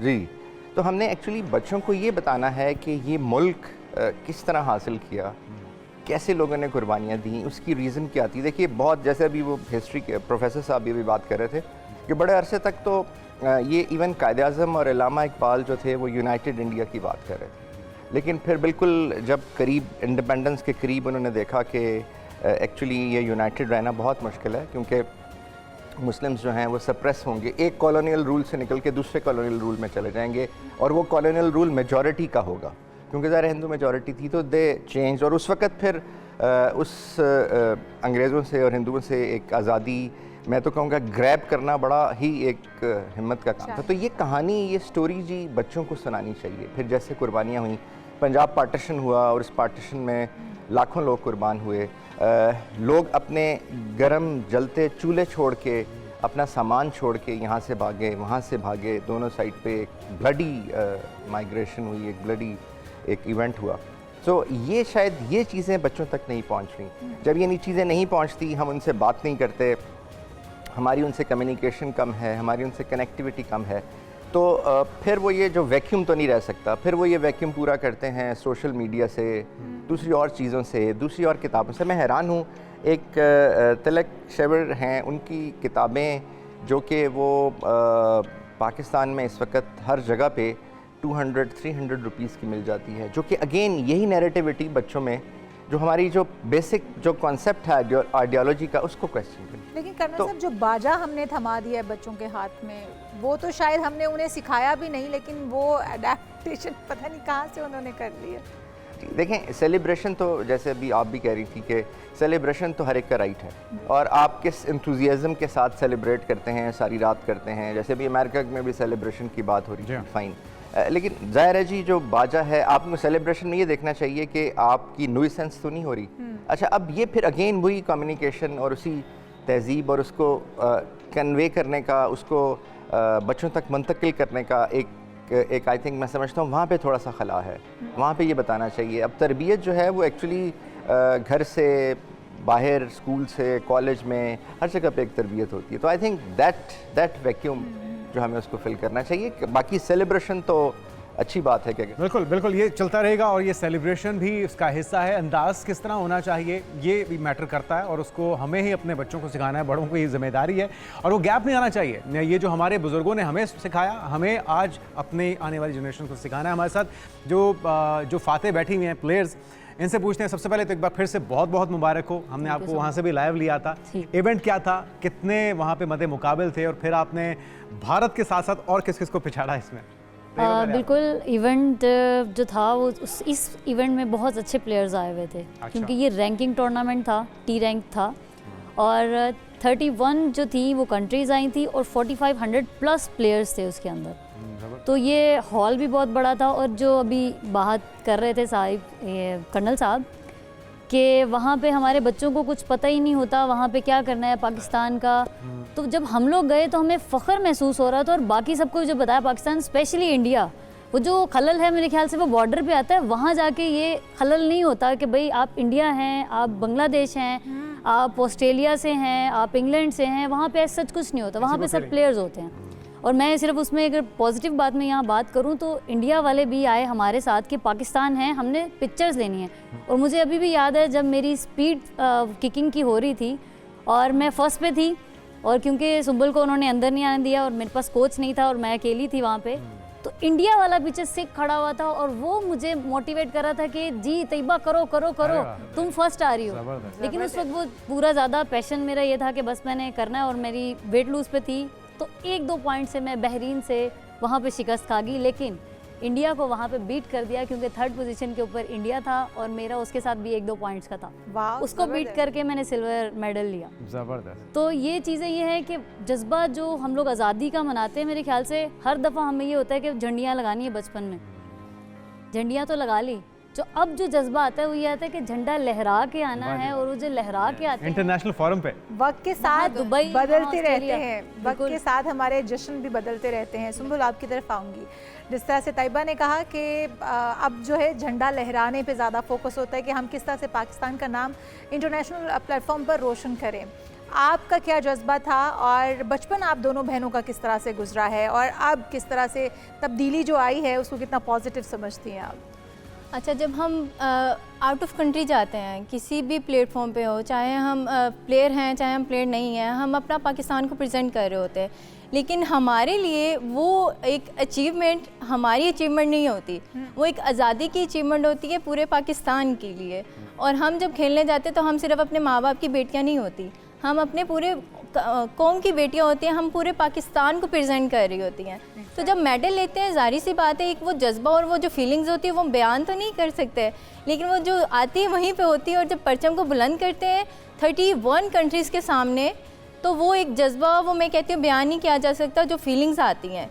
लेकिन हम उसको देख सकते हैं कि वो 35 कंट्रीज़ के सामने जब पाकिस्तान का परचम बुलंद होता है तो वो एक अलग ही बात होती है। बिल्कुल ऐसे ही। तो इस पिछली ईद पर भी आप लोगों ने पाकिस्तान बिल्कुल के ऐसे नाम ही किया है था ये, और इस दफ़ा भी हमने यही सोचा था कि इंशाल्लाह मेडल्स लेके जाएंगे पाकिस्तान के लिए, और ये भी हमारी तरफ से एक गिफ्ट है पाकिस्तान को, पाकिस्तान की कौम को। और यही पैगाम है सबको भी कि अगर हम कर सकते हैं तो बाकी भी सब कर सकते हैं। और हमें यकीनी तौर पे उम्मीद होती है, तवक्को भी होती है कि इसमें वजारत खेल हो, हुकूमत हो, उनकी सरपरस्ती हो, लेकिन अगर ऐसा ना भी हो पाए, उम्मीद तो हम यही करते हैं कि आने वाले सालों में ये चीज़ें बेहतर हों। तो आपको ख़ुद से हिम्मत करनी है, और फिर आहिस्ता आहिस्ता सारे आपकी उस सलाहियत को मानने पर मजबूर हो जाएंगे। हाशमी साहब, आप बताइए किस तरह से सेलिब्रेट होती है 14 अगस्त आज़ादी की? सेलिब्रेशंस तो सारा साल वैसे चलनी चाहिए, लेकिन ख़ासतौर पे इस महीने में जो है ना वो जज्बा उभर उभर के ठाठे मारता है। आपने तो इस बार सेलिब्रेट करने के लिए पाकिस्तानियों को एक नगमा भी तैयार किया। बिल्कुल बिल्कुल, बचपन में हम करते थे, झंडियाँ वगैरह लगाते थे जी, लेकिन हमारे बचपन में बाजे वगैरह नहीं थे, उससे सुकून होता था, कंपैरेटिव सुकून था। और मुझे लगा मिस कर रहे हैं कि बाजे होने चाहिए थे। नहीं, मैं मिस बिल्कुल नहीं कर रहा, लेकिन ये जो आजकल की सेलिब्रेशन है ये सिर्फ बाजों तक ही महदूद होकर रहेगी। लोगों को पता है कि 14 अगस्त आएगी, हमने सिर्फ बाजे बजाना। अच्छा, वो बाजा बजाना नहीं, वो दूसरों को इरिटेट करना, तंग करना है, वो कानों में स्पेशल आके हम आज़ाद हैं, ये आज़ादी नहीं है। और जहाँ तक मैं अपनी बात करूँ तो मैं अब जो हमारी आज़ादी है वो हम इंटरनेशनल टूर्स करते हैं। ये हमारे हीरोज़ हैं, जिस तरह से ये अपने पाकिस्तान को प्रेजेंट करते हैं, हम बीइंग एन आर्टिस्ट अपने पाकिस्तान को प्रेजेंट करते हैं, पाकिस्तान का नाम रोशन करते हैं, उनको एंटरटेन करते हैं। वहाँ पे भी हम पाकिस्तान के नारे लगाएंगे। तो हमारी जो आज़ादी की तकरीबात हैं वो इंटरनेशनली अब होती हैं। ज़बरदस्त। अच्छा इमरान, अगर हम देखें तो नगमों का बहुत बड़ा हाथ रहा है पाकिस्तान की आज़ादी के अंदर, पाकिस्तान की जंगों के अंदर, और जो जोश और वलवला ये नगमे आपके अंदर जगाते हैं वो शायद ही कोई और चीज़ जगा पाती है। हम बार बार किसी को कहते रहें, मोहब्बत उसके अंदर डालने की कोशिश करते रहे, नहीं आती है जब तक नगमे जो है वो आपके अंदर एक रूह, एक नया जज्बा फूंक देते हैं।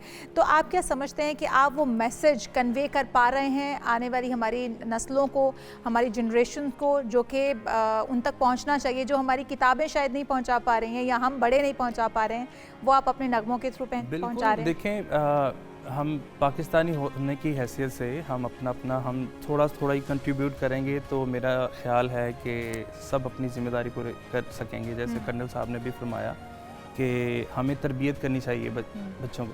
हमने मोबाइल पकड़ा दिया बच्चों को और हम टाइम नहीं दे पाते, ठीक है, जितने भी पेरेंट्स हैं। तो मुझे याद है मेरी दादी माँ और मेरे फादर, मेरी मदर हमें बताया करती थी कि क्या हुआ था, हमारे जो आबा अजदाद थे वो किस तरह से आए थे पाकिस्तान में, वो क्या हुआ था, सारी हमें स्टोरीज, बहुत सी कुर्बानियाँ दी। तो हमें वो जिन भूतों के अलावा ये भी स्टोरी सुनानी चाहिए, ये सच्चे वाक़यात हैं, इनकी तरफ आना चाहिए। और मैसेज की बात है तो हम कोशिश करते हैं कि अपने जैसे हमारे दूसरे एल्बम्स होते हैं, हम मिली नगमों के ज़रिए अपना मैसेज पाकिस्तान के लिए, पाकिस्तान की कौम के लिए, आने वाली नस्लों के लिए हम उसको पहुंचा सकें। तो मेरा ख्याल है ये अच्छी चीज़ है, हम सब कंट्रीब्यूट करेंगे तो कुछ ना कुछ हरकत ज़रूर हो। बिल्कुल, तजदीद अहद का दिन है, बिल्कुल। और कर्नल साहब, किस अंदाज में सिखाया जाए आने वाली जनरेशन्स को ये मैसेज पहुंचाना, क्योंकि अब एक तीसरी जनरेशन है ये, हमारे बड़ों ने हमें सिखाया और अब हमारी ये जिम्मेदारी है कि हम आने वाले बच्चों को, अपनी जनरेशन्स को, अपने मुस्तकबिल को ये सिखा सकें। तरीक़ाकार क्या होना चाहिए, क्योंकि सोशल मीडिया का दौर है और एक फ़्लो है, एक तूफ़ान है, एक सैलाब है इन्फॉर्मेशन का, तो उसको फ़िल्टर करना ये तो फिर बहरहाल हमारी ज़िम्मेदारी बनती है। जी, जैसे इमरान कह रहे थे, उन्होंने बहुत ज़बरदस्त बात की कि मेरी जो दादी हैं वो कहानी सुनाती थी। मैं लाइब्रेरिया में पोस्टेड था जी, अफ्रीका में, और वहाँ पे एक एंथ्रोपोलॉजिस्ट थे अमेरिकन, जिनसे मेरी दोस्ती थी। अक्सर हम शाम को जब फारिग हो जाते थे अपने काम से तो बैठ के, तो he told me that time, बहुत अरसा पहले की बात है, कि इंसान अपने 11th सेंस से कंट्रोल होता है। तो मैंने उनसे कहा कि जी ये तो 5 सेंसेस होते हैं, ये 11th कहाँ से होता है? तो said 11th is the story telling, that is the reason कि कुरान भी आपसे स्टोरी की शक्ल में बात। तो अगर पेरेंट्स के पास रात को 5 मिनट भी नहीं है बच्चे को डाइनिंग टेबल पे या किसी जगह बैठ के कोई कहानी सुनाने की, देखें जब 70s में हम लोग इस्लामाबाद में होते थे, लेकिन जब लाहौर आते थे अपने कुछ रिलेटिव्स के पास, तो यहाँ जगह जगह लाइब्रेरीज होती थी जी, अंदरूनी शहर में छोटी छोटी लोग किराए पे बुक्स लेते थे, लोग कहानियाँ सुनते थे, कहानियाँ, ये ट्रेडिशन है शहर की भी और तहजीब का भी। अगेन मैं सवात में पोस्टेड था जिस वक्त हालात वहाँ ख़राब थे 2005-06 में जी। तो मैंने वहाँ पे जब हम जिरगा करवाया करते थे और जिरगा में बुज़ुर्ग वहाँ के सारे आते थे, उनसे पूछा कि ये फिनोमेना, सवात तो ट्रेडिशनली अरसे से, डिकेड से एक अमन का इलाका था, तो 2005-06 में ये क्या हुआ इसके साथ कि ये एरप्ट होगी ये टेररिज्म।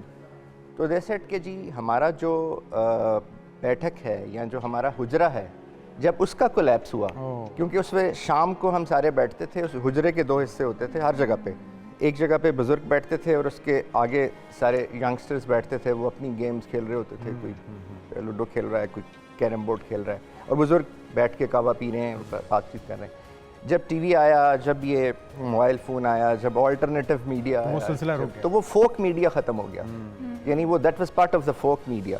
और वो फिर उनको कहते हैं, उसके बाद हमें नहीं पता कि अब हमारा यंगस्टर किधर बैठ रहा है, कहाँ जा रहा है, क्या सोच रहा है, क्योंकि वो बैठक, वो हुजरा ख़त्म, इतने तबाकू नसरात जी। तो ये जो कहानी है, पेरेंट्स को ये कहानी इज़ द मीडियम, और फिर वो डेमॉन्स्ट्रेट करें। अगर बेल होती है और मैं बच्चे को ये कहता हूँ कि बता दो मैं घर में नहीं हूँ, और फिर मैं साथ ये कहता हूँ कि झूठ नहीं बोलना जी, तो वो मेरे एहतराम में चुप कर जाएगा, मुझे ये नहीं कहेगा कि आप कहते कुछ हैं करते कुछ हैं, लेकिन चुप कर जाएगा, लेकिन वो सीखेगा नहीं। अच्छा, आजकल के बच्चे चुप भी नहीं करते, वो कह देते हैं इतने ज़्यादा। उसकी वजह ये है कि अब वो अगली स्टेज पे चलेंगे, क्योंकि उन्होंने आपको देख लिया है कि आप तो इवन जो डेमॉन्स्ट्रेट का कहने का कहते हैं वो सही तरह कह भी नहीं पाते। सो आई थिंक इसलिए जो स्टोरी टेलिंग है जी, ये जो अब नैरेटिव की हम बात करते हैं, जैसे हम पहले बात कर रहे थे कि जी स्टेट जो है वो, जो हम पे इस वक्त वॉर थोपी गई है, हम नैरेटिव के थ्रू फाइट कर रहे हैं और हमें नैरेटिव के थ्रू ही करनी चाहिए।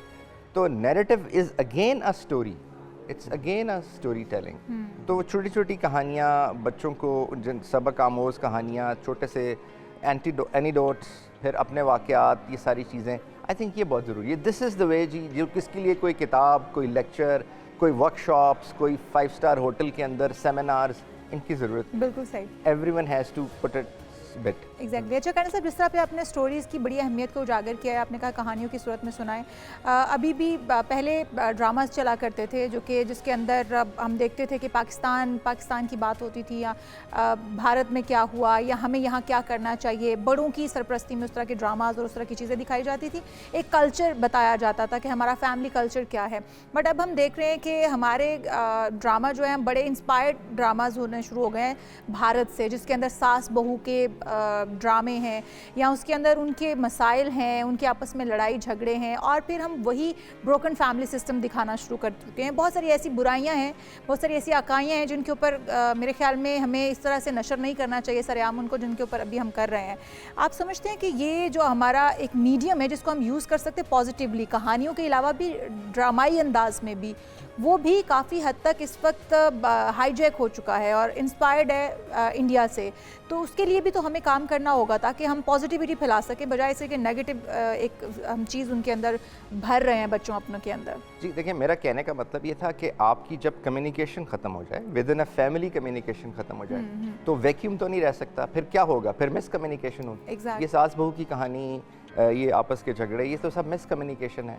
अब उसको दिखाया जाता है, उसको एग्जाम्पलीफाई किया जाता है, वैलिडेट किया जाता है, और आपको भी बताया जाता है कि आपके घर में भी यही हो रहा है, तो फिर वो चीज़ें आपका एक उसका हिस्सा बन जाती है। देखिए, ये जो RSS है, हम इंडिया की बात करते हैं, सिक्योरिटी लेंस से अगर आप देखें, 2014 के बाद से इंडियन सोसाइटी ट्रांसफॉर्म होगी। Again that is because of the story of Mahabharat.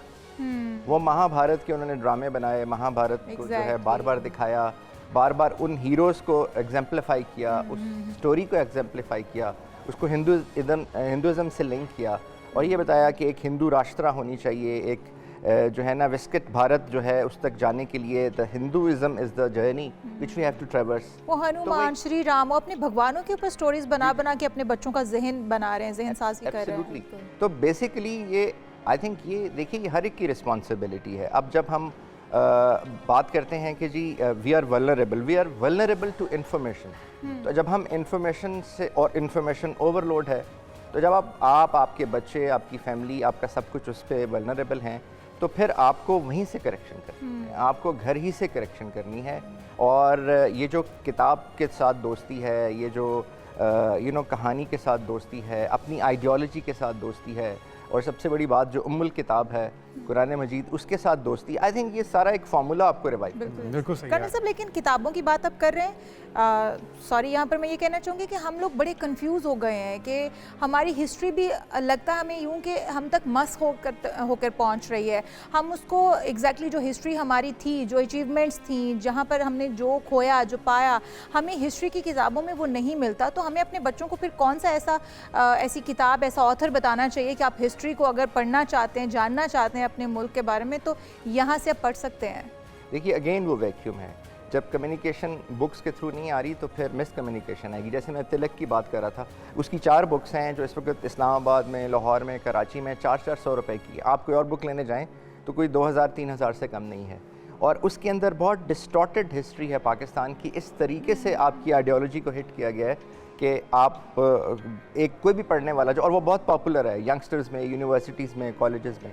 सो जब यहाँ पे किताबें नहीं आ रही, आपके खुद ऑथर नहीं लिख रहे, आपकी जो ऑथरशिप है, जो राइटरशिप है, वो बहुत ही ज़्यादा डिमिनिश हो चुकी हुई है, तो फिर ज़ाहिर बाहर से आएंगी। तो इसका हल ये है कि आप बच्चे को पढ़ने के लिए वो बेनाइन पॉलिटिकल बुक्स दें जो उसको सोचने पे मजबूर करें, जो बाहर के जैसे राइटर्स हैं जो बहुत अच्छा लिखते हैं, जैसे सेपियन लिखी है, जैसे मीर शामिर है, जैसे और बहुत सारे राइटर्स हैं, तो आप फिर वो वाली बुक्स बच्चों को दें ताकि वो एटलीस्ट उनके अंदर रैशनैलिटी क्रिएट हो। और फिर वो जो आपका जो क्वेश्चन है, क्वेश्चन ऑफ द एग्जिस्टेंस, आज 14 अगस्त से हम उसकी बात कर रहे हैं, पाकिस्तान कैसे बना था, क्यों बना था, क्या रीज़न थी, और अब क्या। देखें, हर कंट्री के 3 रिसोर्स होते हैं। एक उसका जो लैंड उसको अता किया होता है अल्लाह ताला ने, फिर उसके ऊपर जो उसको वाटर और बाकी रिसोर्सेज दिए हुए हैं, और द थर्ड जो होता है उसके ऊपर ह्यूमन रिसोर्स होता है। तो आई थिंक ये इस ह्यूमन रिसोर्स की जो डेवलपमेंट है, और यही ह्यूमन सिक्योरिटी का जो कम्प्रिहेंसिव कॉन्सेप्ट है, जिसमें काइनेटिक सिक्योरिटी भी आती है, फूड सिक्योरिटी भी आती है, ह्यूमन सिक्योरिटी, बहुत सारी फॉर्म ऑफ सिक्योरिटी आती हैं। आई थिंक उसको समझना बहुत ज़रूरी है और उसको अब अप्लाई करने की ज़रूरत है। हमने इस वक्त हम एक अल्हम्दुलिल्लाह एक बहुत ही पोटेंट मिलिट्री पावर हैं, हम पीयर कंपटीटर हैं इंडिया के, लेकिन आई थिंक अब ज़रूरत है कि कम्प्रीहेंसिव कॉन्सेप्ट जो सिक्योरिटी है जिसमें सोसाइटी आती है उसके ऊपर दुरुस्त अपने एहसास को अपने नेक्स्ट जनरेशन तक पहुंचाना हम सबकी जिम्मेदारी है। जश्न आज़ादी की सेलिब्रेशन पाकिस्तान में और पूरी दुनिया में जहां जहां पाकिस्तानी है जारी है। सारी हमारे मेहमान हमारे साथ मौजूद होंगे। एक ब्रेक लेते हैं और ब्रेक के बाद आपको बताएंगे कि कहां कहां पर लाहौर के अंदर, इस्लामाबाद के अंदर, कराची के अंदर और छोटे बड़े शहरों में इस सेलिब्रेशन को भरपूर अंदाज में मनाया जाए। बिल्कुल, हमारे नुमाइंदगान हमारे साथ मौजूद होंगे, उन्हीं से जानेंगे, लेकिन उससे पहले एक ब्रेक शामिल करेंगे। Stay with us. नाज़रीन, वेलकम बैक। और जिस तरह से हम सभी सेलिब्रेट कर रहे हैं इस आज़ादी के जश्न को, आज़ादी की खुशी को, वतन अजीज़ का 79वां यौम आज़ादी भरपूर मेरी जोश जज्बे के साथ मनाया जा रहा है। किस किस शहर में किस तरह की सेलिब्रेशन हो रही है हम जानेंगे। इस्लामाबाद से, मुल्तान से, लाहौर से, कराची से और इस्लामाबाद से हमारे साथ मौजूद हैं आफ्ताब जहां। बिल्कुल जी, तो आफ्ताब जहां का हम रुख करेंगे। हमारे नुमाइंदगान हमारे साथ मौजूद हैं और आपको बताएं कि तोपों की सलामी से आज के दिन का आगाज़ किया गया था और उसके बाद मुख्तलिफ तकरीबात मुनक्किद की जाती हैं, जिसके अंदर हम देखते हैं कि तकारीर भी होती हैं, अहदो पैमा भी होते हैं और बहुत कुछ होता है जो कि पाकिस्तान की सलामती के लिए, उसको मज़ीद फ्लरिश करने के लिए, उसको मज़ीद बुलंदियों तक ले जाने के लिए अहदो पैमा होते हैं। तो हमारे नुमाइंदगान जो हमारे साथ मौजूद हैं आफ्ताब जहां से जानते हैं। आफ्ताब जहां, बताइएगा इस्लामाबाद शहर के अंदर और साथ ही रावलपिंडी के अंदर भी किस तरह की तैयारियां हैं, जोशो खरोश कैसा देख रहे हैं और बच्चे स्टॉल्स पर पहुंचे हैं, क्या कुछ खरीदारी हो रही है, बच्चों का जोशो खरोश कैसा है? बिल्कुल, देखें जुनैद और इशाल, शहर इक़्तिदार के बासी आज यौम आज़ादी मिली जोश व जज्बे के साथ मना रहे हैं और ये देखने में आ रहा है गुज़िश्ता कुछ सालों से कि इस्लामाबाद में जो जश्न आज़ादी की तैयारियां वो भी उरूज पर होती हैं और साथ साथ जो वतन अज़ीज़ की यौम आज़ादी है उसको मनाने का जो थोड़ा सा तरीक़ाकार है वो भी गुज़िश्ता कुछ सालों से चेंज हो चुका है और रात के 12 बजते ही इस्लामाबाद में यौम आज़ादी के मुख्तलिफ जो तकरीबात हैं उनका इनेकाद जो है वो किया जाता है और साथ साथ इस्लामाबाद के बासियों की एक बड़ी तादाद सड़कों पर नज़र आती है।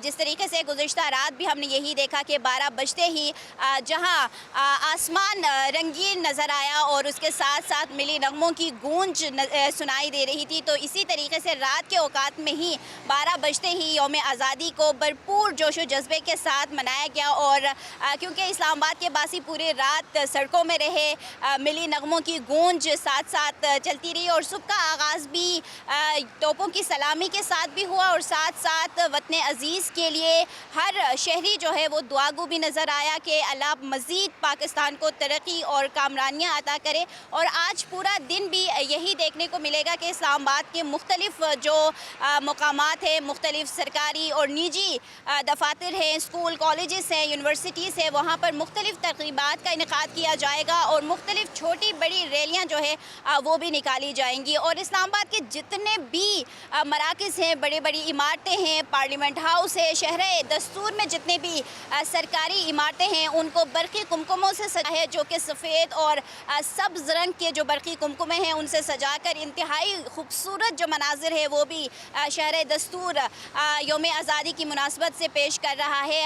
हर जगह पे बड़े बड़े झंडे जो है बड़ी इमारतों के ऊपर जो है वो भी आवेज़ा की गई है और इस्लामाबाद के ये जो चौक शहराए हैं यहाँ पर अभी भी जो सब्ज़ हिलाली परचम है वो लहराते हुए नज़र आ रहे हैं। ठीक है, बहुत शुक्रिया आफ्ताब जहां हमारे साथ मौजूद थी और हमें अपडेट कर रही थी वहाँ की सूरत हाल से। बरकी कुमकुमों के साथ सजा दिया गया है इमारतों को भी, जो कि सब्ज़ और सफ़ेद रंग के बरकी कुमकुमे हैं। और वैसे भी हम देख रहे हैं कि जोश व जज्बा जो है वो इस्लामाबाद और लाहौर का हमेशा की तरह दीदनी है। अगर हम रुख करें लाहौर का, जी हाँ, आमिर राना वहाँ पर मौजूद हैं। आमिर राना यहाँ पे बताएगा कि कितने स्टॉल्स कहाँ पर किस तरह से अंदाज में सेलिब्रेशन हो रही है, झंडियाँ हर जगह यकीनी तौर पे और झंडे लहराए जा रहे होंगे पाकिस्तान के। यहाँ पे देखिएगा कि लोग जो हैं वो क्या सड़कों पर भी निकल रहे हैं, क्योंकि अमूमी तौर पे हम देखते हैं कि रात गए से सिलसिला शुरू हो जाता है। जी बिल्कुल, जश्न आज़ादी का दिन है, छोटे बड़े सारे बड़े पुरजोश दिखाई दे रहे हैं। पाकिस्तान जिंदाबाद के जो सॉन्ग हैं वो हर तरफ फिजा के अंदर गूंज रहे हैं, लोग बड़े पुरजोश हैं। अपने बच्चों के लिए मुख्तलिफ रंग बिरंगी झंडियाँ, बैचेस वगैरह खरीदने के लिए मेरी साइड पे यहाँ पे एक स्टॉल लगा हुआ है जहाँ पर बाजे हैं, झंडियाँ हैं, चूड़ियाँ हैं बैचेस वगैरह हैं, रंगारंग किस्म के जश्न आज़ादी मुबारक के हवाले से पाकिस्तान के झंडे के साथ सारी वो चीज़ें मौजूद हैं जो कि छोटे बच्चे जिनको लेकर बड़े लुत्फ़अंदोज़ होते हैं। मेरे साथ जो दुकानदार है वो मौजूद है, मज़ीद हम उनसे बात करते हैं। भाईजान अस्सलाम वालेकुम। जी वालेकुम पहले सलाम। तो जश्न आज़ादी मुबारक हो आपको। जी जी आप सबको भी मुबारक हो जी। अच्छा मुझे बताएं कि कैसा महसूस कर रहे हैं, जश्न आज़ादी का दिन है, बच्चे तो बड़े पुरजोश होंगे, आगे कह रहे होंगे अंकल जी ये भी मुझे दे दें, ये भी मुझे दे दें, तो फिर किस चीज़ की सबसे ज़्यादा डिमांड है?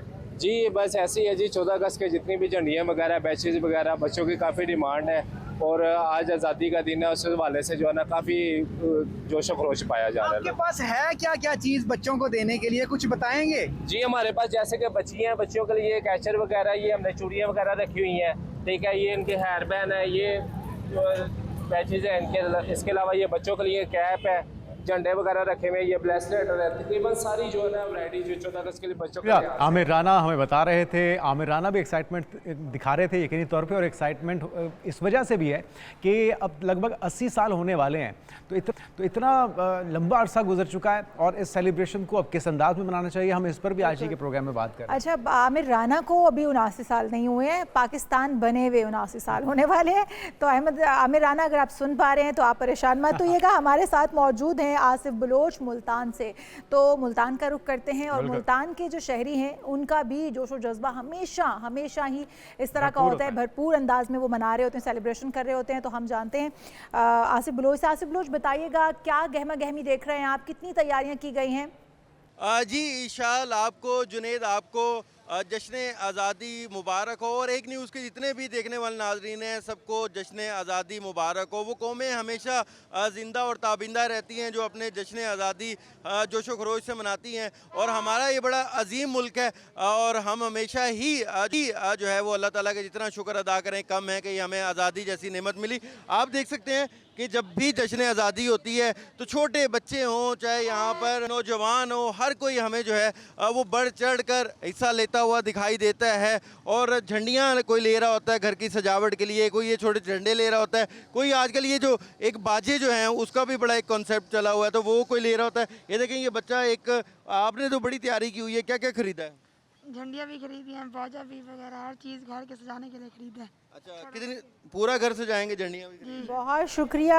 आसिफ बलोच हमारे साथ मौजूद थे मुल्तान से। और जब अभी हम नुमाइंदगान से तफसीलात जान रहे हैं, जब हम यहाँ से निकलेंगे तो जुनेद हमारे साथ हैं, तो बड़े जिस तरह से सबको झंडियाँ लेकर देते हैं, हम भी जुनेद से चाहेंगे कि सब बच्चों को झंडियों की खरीदारी झंडियाँ भी लेंगे, सब कुछ लेंगे। अभी रुक करते हैं कराची का, हमारे साथ मौजूद हैं समीर राजपूत। समीर राजपूत, कराची में सेलिब्रेशन किस अंदाज में जारी है?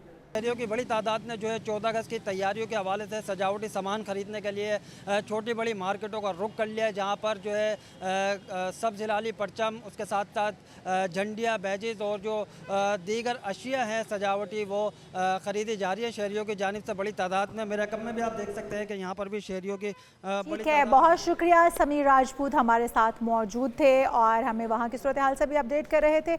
यहाँ पर एक ब्रेक शामिल कर लेते हैं और जब ब्रेक से वापस आएंगे दीगर हम भी होंगे प्रोग्राम का हिस्सा। Stay with us. ये वतन हमारा है, इसके पास बां हैं हम, और आज 79वां जश्न आज़ादी मनाया जा रहा है और आज हम भी अपने इंडिपेंडेंस डे पर केक कट करेंगे और उसके बाद होगा नगमा। तो आइए जी बिल्कुल, आइए कनस साहब, तो आप सबको जश्न आज़ादी की ढेरों खुशियाँ बहुत बहुत मुबारक हो।